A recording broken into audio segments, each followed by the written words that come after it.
as far as sort of the general overall question as to whether universities themselves are going to collapse because they are oversold and because they don't perform their function, and other places will take the fill that gap. Yeah, I do think that that's going to happen. I think you're seeing it happen right now. It's not going to happen in math and science, and it shouldn't happen in math and science. Those are actual objective fields in which people need to know a body of knowledge in order to do things. So if you're going to medical school, I wouldn't say don't go to college, right? Like that's silly. Or you're going to be a mathematician. Okay, you need to go to college. If you're talking about, I need to go study political science, I mean, I think that process is at an end. I think that you're going to see alternative ways for people to approach this sort of stuff. I mean, I went to the best schools. I went to UCLA. I went to Harvard Law. I've seen sort of the scam that is what's valuable and then what's not. And the universities have signally failed in their proper function, which is to both teach critical thinking and also to teach a certain set of values. I mean, all these universities were in fact founded as Christian universities, right? All the major universities in the West were originally founded as Christian universities, and it's right there in their mottos.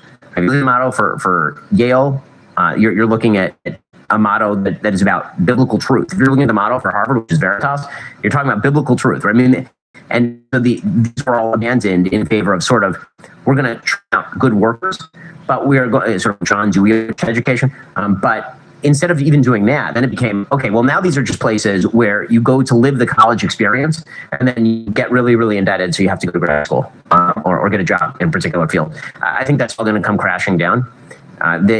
It's going to start with employers. So I say this all the time to employers, business people. If you don't like what's going on in the universities, stop hiring based on where they got their degree. Like in our own company, we don't do that. We're not going to hire you because you went to Harvard as opposed to going to UCO, or not going to college. Right? Both of his partners didn't go to college. Jeremy went to college, he didn't finish. Caleb didn't go to college at all. So I don't think that is a great proxy for good performance or intelligence even anymore. Really, what the colleges have become is a sorting mechanism. Right? You get a certain SAT score, you go to Harvard. You get a certain SAT score, you go to Vanderbilt. Right? It's like a stamp. Yeah, exactly. A lot of it's credentialism. It's created massive credentialing inflation because now you need a college degree in order to be a barista at Starbucks, which is ridiculous. You don't need a college degree to do that. So instead of basically college has become the new high school and grad school has become the new college, and it's prolonging childhood indefinitely. And what you're learning at a lot of this place.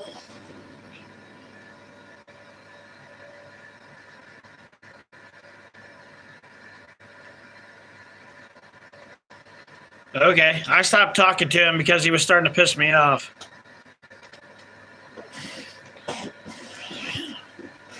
Places when it comes to liberal arts is moral relativism and trash and stupidity. So yes, I think there will be startup. University of Austin's a great example. Neil Ferguson and Joe Lonsdale, and there's a whole group of people over at University of Austin. Barry White's doing a really good job. That's a startup university that is more, I'd say, middle of the road oriented and openly stuff. They're going to be alternatives for sure. What is the foundation that you have in your home that you were raised with either your parents and maybe you're now trying to install in your children?